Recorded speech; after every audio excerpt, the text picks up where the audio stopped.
Hi guys, welcome back to my channel. Premier ലീഗിൽ നടന്ന Manchester United verse Everton മത്സരം 2-2 എന്ന ഗോൾ സ്കോറിൻ്റെ സമനിലയിൽ അവസാനിച്ചിരിക്കുകയാണ്.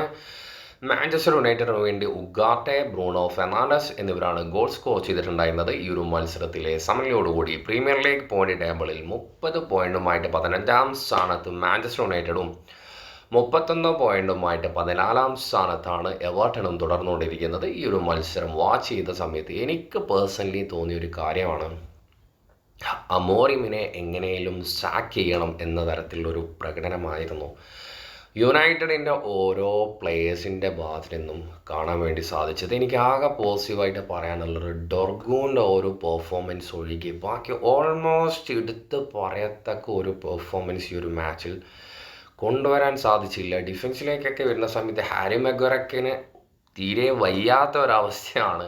റീസെൻ്റ്ലി കളിച്ച ഒരുപാട് മാച്ച് അത്യാവശ്യം നല്ലൊരു പെർഫോമൻസ് ആയിരുന്നു ഹാരി മെഗ്വയർ. അതുപോലെ ഡിലൈറ്റിൻ്റെ ഒരു പെർഫോമൻസിലേക്ക് വരുന്ന സമയത്ത് ലിസാൻഡ്രോ പോയതിന് ശേഷം എന്താണെന്ന് അറിയുന്നൂടാ, ഡിലൈറ്റ് ഒരു മങ്ങിയ ഒരു പെർഫോമൻസ് ആണ് വെച്ചുകൊണ്ടിരിക്കുന്നത്. ഇപ്പം മസ്രായിലേക്ക് വരുന്ന സമയത്ത് മസ്രായി അമോറിയും വന്ന ആ ഒരു സമയത്ത് ശരിക്കും എല്ലാവരും നെട്ടിച്ചൊരു പെർഫോമൻസ് ഉണ്ടായിരുന്നു. ഡിഫെൻസീവിലായാലും അതുപോലെ ഒഫൻസീവിലായാലും ഇനി ചാൻസസ് ക്രിയേറ്റ് ചെയ്യാനും എല്ലാ ഒരു ഏരിയയിലും പുള്ളിയുടെ ഒരു പ്രകടനം മികച്ചത് തന്നെയായിരുന്നു. പക്ഷേ റീസെൻ്റ്ലി ഇപ്പം നോക്കുന്ന ഒരു സമയത്ത് ഒരു 5-6 മാച്ചിൽ വളരെ ഡൗൺ ആയിട്ടുള്ളൊരു മസ്രാവിനെയാണ് നമ്മളെല്ലാവരും കണ്ടുകൊണ്ടിരിക്കുന്നത്. എന്താണ് സംഭവിച്ചതെന്ന് എനിക്ക് മനസ്സിലാവുന്നില്ല ഗൈസ്. ഇനി മിഡ്ഫീൽഡിലേക്ക് വരുന്ന സമയത്ത് കസമീറോ, എനിക്ക് തോന്നുന്നു കസമീറോ ഒരുപാട് ഇഞ്ചുറീസ് വന്നത് കൊണ്ട് മാത്രമാണ് കസമീറോക്ക് ചാൻസസ് ആദ്യ 11 കൊടുക്കുന്നത്. കാരണം വേറൊരു ഓപ്ഷൻ ഇല്ല. കസമീറോ അല്ലാതെ വേറൊരു പ്ലേയേഴ്സിനെ ഒരു ഡിഫൻസ് മിഡ്ഫീൽഡർ റോളിൽ കളിക്കാനുള്ള വേറെ ഓപ്ഷൻ അവിടെ അവൈലബിൾ അല്ലാത്തത് കൊണ്ട് മാത്രമാണ് കസമീറോയെ കളിപ്പിക്കുന്നത്. ഒരുപാട് മാച്ചസ് പുറത്ത് ഇരുന്നത് കൊണ്ടാണോ, അമോറിമിൻ്റെ ഒരു ന്യൂ സിസ്റ്റം ആയതുകൊണ്ടാണോ, നിശ്ചൽ റോയ് ഉള്ള സമയത്ത് വളരെ പെട്ടെന്നൊരു ഹൈപ്പിലേക്ക് വന്നൊരു പെർഫോമൻസ് ആയിരുന്നു കസമീറോയുടേത്. പക്ഷേ അമോറിം വന്നതിന് ശേഷം വലിയ രീതിയിലുള്ള ഒരു അവസരങ്ങൾ കിട്ടിയില്ല. ഇപ്പോൾ കിട്ടിയ 2 അവസരങ്ങൾ ഒരു ടാക്ടിക്സ് ആയിട്ട് സെറ്റാവാൻ പറ്റാത്തത് കൊണ്ടാണോ, ഫ്യൂച്ചറിൽ ഒരിക്കലും സെറ്റാവില്ല എന്ന് പറയാൻ വേണ്ടി സാധിക്കില്ല.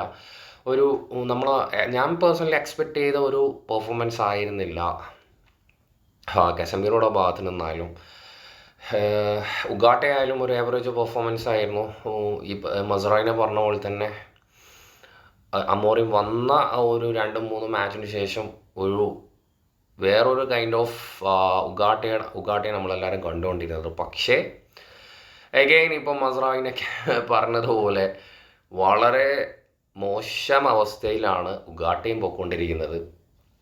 ഡിയാലോനെ കുറിച്ച് പിന്നെ പറയേണ്ട ആവശ്യമില്ല. എന്തിനാണ് എഗെയിൻ അവസരങ്ങൾ കൊടുക്കുന്നത് എന്ന് എനിക്കും മനസ്സിലാവുന്നില്ല. ഓരോ തരത്തിൽ ഇപ്പോഴത്തെ കാര്യം ഇപ്പോൾ വേണമെങ്കിൽ പറയാം ഒരുപാട് ഇഞ്ചുറീസും പ്രോബ്ലംസും ഉള്ളത് കൊണ്ടാണ് ഡിയാലോക്ക് അവസരങ്ങൾ കൊടുക്കുന്നത് എന്ന്. പക്ഷേ ഒരുപാട് ടാലൻ്റബിൾ ആയിട്ടുള്ള പ്ലേയേഴ്സ് ഉള്ള സമയത്തും ഇഞ്ചറീസ് അല്ലാത്ത സമയത്ത് പോലും ഒരു തരത്തിലുള്ള ഇമ്പാക്റ്റ് കൊണ്ടുവരാതിരുന്നിട്ടും അമോറിം എല്ലാ മാച്ചിലും ആദ്യ 11 ഈ ഒരു പ്ലേയേഴ്സിനെ ഉൾപ്പെടുത്തുന്നതായിട്ട് കണ്ടിട്ടുണ്ട്. എന്തിനാണ് ഇപ്പോൾ എനിക്ക് പേഴ്സണലി തോന്നുന്നത്, റാഷ്ഫോർഡിനെ ഇപ്പോൾ ലോണിലേക്ക് അയക്കാനുള്ള മെയിൻ റീസൺ ഒരു ഈഗോ ക്ലാഷ് കൊണ്ട് തന്നെയാണ് എന്നാണ് എനിക്ക് ഇപ്പോഴത്തെ ഒരു ഫേവറിസം ആദ്യം വന്ന സമയത്ത് എനിക്കങ്ങനെ പേഴ്സണലി ഫീൽ ചെയ്തിട്ടുണ്ടായില്ല. പക്ഷേ ഇപ്പോൾ ഒരു ഫേവറിസം ഉണ്ട് എന്ന് തന്നെയാണ് അമോറിമിൻ്റെ ഒരു ആദ്യ 11 പുറത്ത് വിടുന്ന സമയത്ത് പേഴ്സണലി എനിക്ക് മനസ്സിലാക്കാൻ സാധിക്കുന്നത്.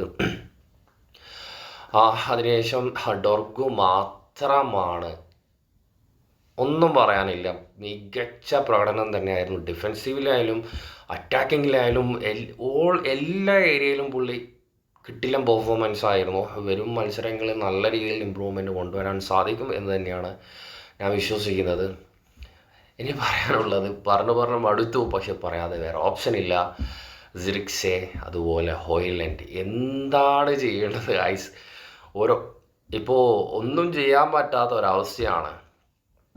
എനിക്ക് തോന്നുന്നു റാഷ്ഫോർഡ് റാഷ്ഫോർഡ് ഈ ഒരു 2 താരങ്ങളെ കമ്പയർ ചെയ്യുന്ന സമയത്ത് വളരെ ഫാർ ബെറ്റർ ആയിട്ടുള്ളൊരു ഓപ്ഷൻ തന്നെയായിരുന്നു റാഷ്ഫോർഡ്. എത്ര അവസരങ്ങൾ കിട്ടി. ഇപ്പോൾ ഹോയ്ലൻഡ് ആയാലും സിർക്സി ആയാലും ഒരേ തരത്തിലും എന്തെങ്കിലുമൊക്കെ ഒരു മാറ്റങ്ങൾ ഒരു ഗെയിം പ്ലേയിൽ കൊണ്ടുവരും എന്ന് എല്ലാ മത്സരം തുടങ്ങുന്ന സമയത്ത് യുണൈറ്റഡ് ആരാധകർ പ്രതീക്ഷിക്കുന്ന ഒരു കാര്യമാണ്. കാരണം അഗൈൻ അവസരങ്ങൾ കൊടുക്കുന്നു, പക്ഷേ വീണ്ടും ബാക്കോട്ടേക്ക് പോയിക്കൊണ്ടിരിക്കുകയാണ്. ഈ 2 പ്ലേയേഴ്സും സെൻറ്റർ ഫോർവേഡിലൊക്കെ കളിക്കാനുള്ള യാതൊരു വിധത്തിലുള്ളൊരു ക്വാളിറ്റിയും ഹോയ്ലൻഡിന് ഇല്ല. എന്തുകൊണ്ട് ഈ വരുന്ന ട്രാൻസ്ഫർ വിൻഡോയിൽ ഈ 2 താരങ്ങളും കിട്ടിയ ഒരു എമൗണ്ടിന് കൊടുക്കുകയാണെങ്കിൽ അത് വളരെ പ്രോഫിറ്റബിൾ ആയിരിക്കും എന്ന് തന്നെയാണ് ഗൈസ് എനിക്ക് പറയാനുള്ളത്. അല്ലാതെ വേറൊരു തരത്തിലും ഒരു ഇമ്പാക്റ്റ് കൊണ്ടുവരാൻ സാധിക്കുന്നില്ല.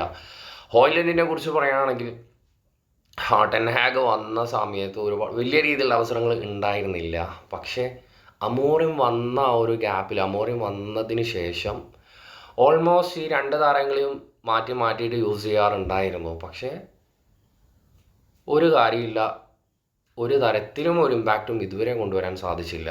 ഇനി ഗർണാച്ചോ സെക്കൻഡ് ഹാഫിലാണ് വന്നിട്ടുണ്ടായിരുന്നത്. ഈ ഒരു മത്സരത്തിൽ കുറച്ചൊരു സെൽഫിഷ് ആയോ എന്നെനിക്കൊരു പേഴ്സണലി എനിക്കങ്ങനെ തോന്നി. അവസാനം ഒരു ചാൻസസ് ഉണ്ടായിരുന്നു, പക്ഷേ ഓൾമോസ്റ്റ് 10 ഡിഫൻസും എവേർട്ടൻ്റെ എല്ലാ പ്ലേയേഴ്സും ബോക്സിൽ വെറ്റിയാളുകയായിരുന്നു. അതൊന്നും തന്നെ ചെയ്യാൻ വേണ്ടി സാധിക്കുന്നുണ്ടായിരുന്നില്ല. പക്ഷേ പഴയ ഒരു ഗർണാച്ചോയുടെ പെർഫോമൻസ് ആയിരുന്നില്ല. പക്ഷേ ഈ ഒരു സെക്കൻഡ് ഹാഫിൽ വന്നിട്ട് അത്യാവശ്യം കുഴപ്പമില്ലാത്ത രീതിയിലൊരു ഇമ്പാക്റ്റൊക്കെ കൊണ്ടുവരാൻ സാധിച്ചു എന്ന് തന്നെയാണ് എനിക്ക് പറയാനുള്ളത്. അതിന് റൈറ്റ് വിങ്ങിലേക്ക് വരുന്ന സമയത്ത് അമ്മാദില്ലാത്ത എല്ലാ പ്രോബ്ലംസും ആ ഒരു വിങ്ങിൽ കാണാൻ വേണ്ടി അമാദ് പോയതിന് ശേഷമുള്ളതും അമാദുള്ള ആ ഒരു സമയത്തുള്ള ഒരു പെർഫോമൻസും കമ്പയർ ചെയ്ത് നോക്കുന്ന സമയത്ത് ആ ഒരു ഡിഫറൻസ് എല്ലാവർക്കും മനസ്സിലാക്കാൻ സാധിക്കും. അമോറിം ചെയ്ത ഏറ്റവും വലിയൊരു മണ്ടത്തരമായിരുന്നു റാഷ്ഫോർഡിനെയും അതുപോലെ റാഷ്ഫോർഡും വേറെ ആരാ പോയത്, റാഷ്ഫോർഡും മറന്നുപോയില്ല, റാഷ്ഫോർഡും ആൻ്റണി.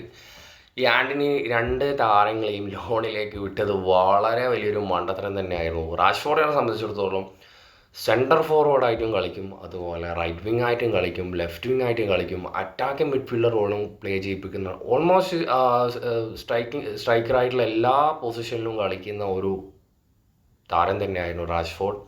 ആൻ്റണിയെ സംബന്ധിച്ചിടത്തോളം അങ്ങനെയല്ല, റൈറ്റ് വിങ് ആ ഒരു പൊസിഷനിൽ മാത്രം കളിക്കുന്ന ഒരു പ്ലെയർ ആയിരുന്നു.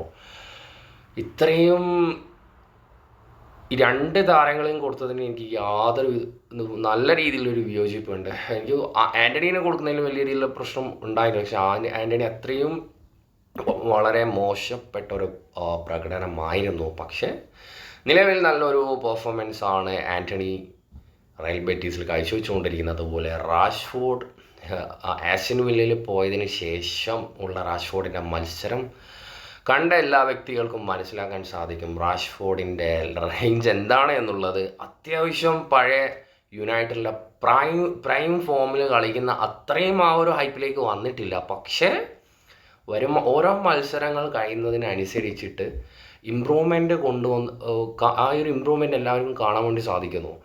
അപ്പോൾ എനിക്കൊന്ന് ഈ ഒരു 6 മാസത്തെ ലോൺ പീരീഡാണ് ഇനിയിപ്പോൾ ചാമ്പ്യൻസ് ലീഗ് മത്സരം വരാൻ പോകുന്നു. അതുപോലെ ആസ്റ്റൺ വില്ല 41 പോയിൻറ്റുമായിട്ട് ഇപ്പോൾ 7ാം സ്ഥാനത്തേക്ക് മുന്നേറിയിരിക്കുകയാണ്. അത്യാവശ്യം നല്ല ഒരു ഫോമിലാണ് റാഷ്ഫോർഡും പോയിക്കൊണ്ടിരിക്കുന്നത്. എനിക്ക് ഒന്നെങ്കിൽ അമോറിമിനെ സാക്ക് ചെയ്യും, അല്ലെങ്കിൽ പേഴ്സണലി എൻ്റെ ഒരു അഭിപ്രായം എന്താണെന്ന് വെച്ചാൽ റാഷ്ഫോർഡിനെ സെല്ല് ചെയ്യാതെ നിൽക്കുന്നതാണ് എന്തുകൊണ്ടും യുണൈറ്റഡ് ബെറ്റർ ആയിട്ടുള്ളൊരു ഓപ്ഷൻ. ഇനി എന്താണ് സംഭവിക്കാൻ പോകുന്നതൊന്നും ഒരു പ്രഡിക്ഷനും ഇല്ല. അമോറിമിനെ സാക്ക് ചെയ്യോ, ഇനി വേറെ എന്താണ് യുണൈറ്റഡ് മാനേജ്മെൻറ്റ് എടുക്കാൻ പോകുന്ന ഡിസിഷൻ എന്ന് എല്ലാവർക്കും കാത്തിരുന്ന് കാണാം. അപ്പോൾ ഇത്രയൊക്കെയാണ് എനിക്ക് ഈ വീഡിയോയിൽ പറയാനുള്ളത്. ഈ ഒരു മാച്ച് ലൈവായി കണ്ട വ്യക്തികളുണ്ടെങ്കിൽ നിങ്ങളുടെ അഭിപ്രായം കമൻറ്റിൽ രേഖപ്പെടുത്തുക. നെക്സ്റ്റ് വീഡിയോയുമായി വീണ്ടും കാണാം.